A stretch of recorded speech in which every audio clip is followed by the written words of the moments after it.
Hello, and welcome to another update video about Bitcoin. Yeah, just a quick update. Not too much happened, but I want to take a look at the Bitcoin dominance chart as well in this video and USDT dominance, two charts we covered before in our membership live streams. I also from time to time take a look at Bitcoin dominance in these videos. USDT dominance, we haven't taken a look at it very often, so it might be worth getting a refreshed look and check the charts. Yeah, so I would say let's take a look at the Bitcoin micro count here.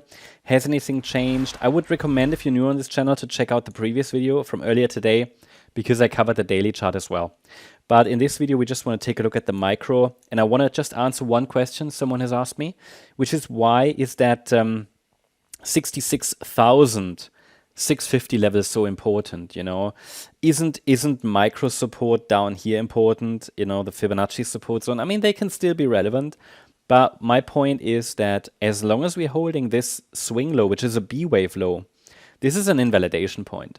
So as long as this level is holding, we can assume that a C wave to the upside is unfolding, which could send us into the region here around 70, 71K, okay? We're dealing with Fib levels here, micro Fibonacci targets, really small Fib targets, and I'm showing them all to give you all the levels that matter on the smaller time frame. Again, this is not an overview of the daily chart. I did that in the previous video, but you know, it could be that we just do this, you know, and then go up, you know. But this is range. This is a range. We're in a range clearly again, without breaking out to the upside yet.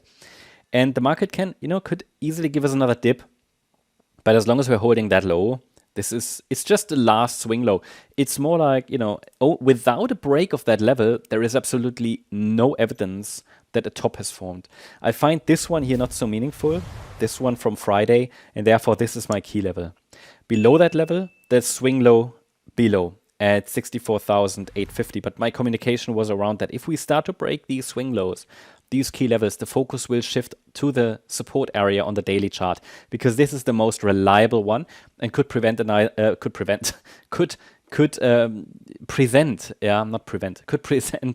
an interesting, let's say, long trade setup if we get there. But I talked about that in the previous video. So just want to answer that question. Overall, the market has only been moving sideways. No clear signal that we are already trying to break out. Bear in mind, we are hovering just below a key trend line on the larger time frame, a breakout line of the range in which the market has been moving for the last few months. But overall, I'm still looking for higher prices, and it will be interesting to see how the new week starts.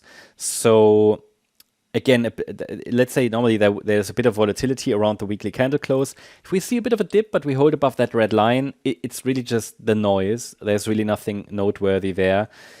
If we get a break below it and an instant recovery, then it's not even anything noteworthy either. It might just be a reset of this B wave, but of this B wave. 1 second, where is it? Just want to grab it here. But a sustained break below that line. And it would, again, it's an invalidation point. So if we get a break below it and then instantly recover, again, it might just reset the B wave, but it would not be too meaningful. So I'm still looking for an invalidation and then a sustained break below it to confirm that a top has formed. But I'm looking for higher at the moment, yeah? Okay, what I want to share with you is Bitcoin dominance, which seems to be in the next move up, obviously. And I haven't called a top in Bitcoin dominance for a good reason, because the trend never finished, and we're still pushing higher as per the wave count.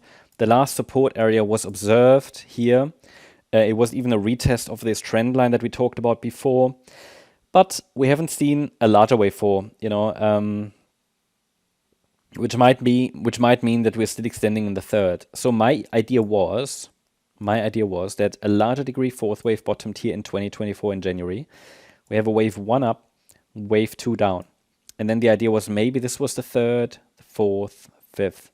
The thing is that fourth is too weak. I don't even see it when I zoom out, okay?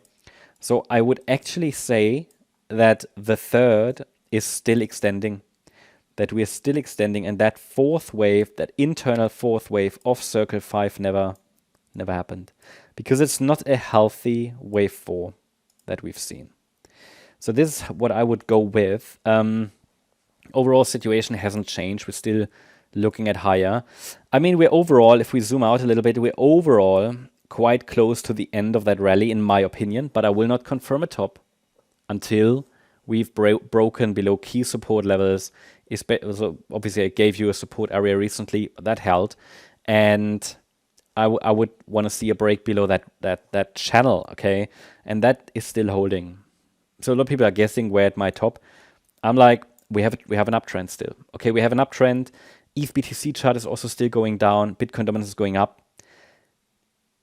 It takes a bit more than that to confirm a top, right? Then a small dip. So we want to see a break below support. And I can tell you only the next resistance is 64.4%. And the wave count to the upside is still unfolding. It's not quite full yet, okay? Not with that latest extension to the upside. But I also have to say that micro counting of the Bitcoin dominance chart is kind of, it's my best guess, let's say it like that, because it's not a tradable asset, okay? You don't see the same degree of, let's say, sentiment-driven movements on a chart like that, which is percentage-driven and measures like it just compares market cap essentially, and an actual price chart of a tradable asset. So just take it with a pinch of salt, but it still allows us to give us, we can still track tendencies, okay? So Bitcoin dominance, and then USDT dominance I wanted to share again. We took a look at that in our last membership live stream. Yeah. And we've broken down below this trend line. We already saw that in the live stream, that we saw a break below this line. Let me go to the daily chart. Why is this important? So we said maybe we had an A wave down and a B wave rally, and we're starting to see the decline here. Well, it essentially just means that people are putting more money again into cryptos, predominantly Bitcoin, as Bitcoin dominance shows. And if USDT dominance goes down and Bitcoin goes up, that's quite healthy for the crypto sector, at least for Bitcoin. But it means money is flowing back from USDTs into Bitcoin. Not necessarily from, outside, not necessarily new money is coming in, not necessarily. Can mean that as well. But overall, people are starting to shift again funds that they parked in potentially safe, whatever safe means in the context of stable coins, but from potentially safe stable coins back into Bitcoin. And that, again, we've now broken below the range, below the trend line, I should rather say. And it's just a start.